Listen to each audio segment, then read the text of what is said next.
ce qui est constant dans cette affaire, c'est qu'il y a eu des tirs contre ces casques bleus-là. Que ça soit des armes arrachées à la police ou autre, ça on le verra par la suite, les détails. Ce qui nous importe aujourd'hui, c'est qu'il y a eu manifestement des tirs dirigés vers ces casques bleus qui ont fait qu'ils ont péri sur le champ du combat. Nous allons donner des instructions à notre police scientifique de travailler avec la police nationale congolaise pour immédiatement identifier ces corps dont on parle et de faire des enquêtes balistiques.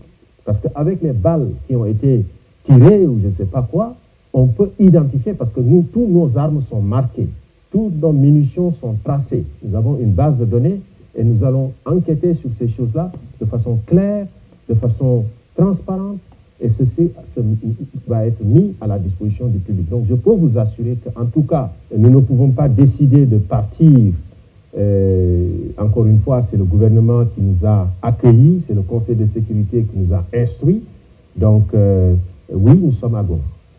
Les opérations de maintien de la paix telles que conçues dans les années 60 et les opérations de maintien de la paix aujourd'hui ont fortement évolué, et peut-être que les attentes des populations sont un peu plus grandes que ces opérations pour fournir.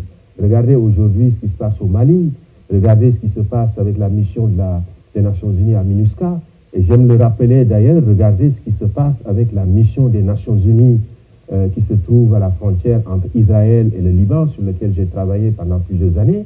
Il y a toute une série de griefs souvent qui sont mis sur la mission et que la mission n'est pas capable et outillée de fournir. Donc je pense qu'il faudrait aussi un questionnement au niveau des instances de l'ONU et aussi avec les États membres, la RDC compris, pour réfléchir à redimensionner ce que j'appellerais ces opérations de maintien de la paix et les cadrer dans un cadre beaucoup plus important.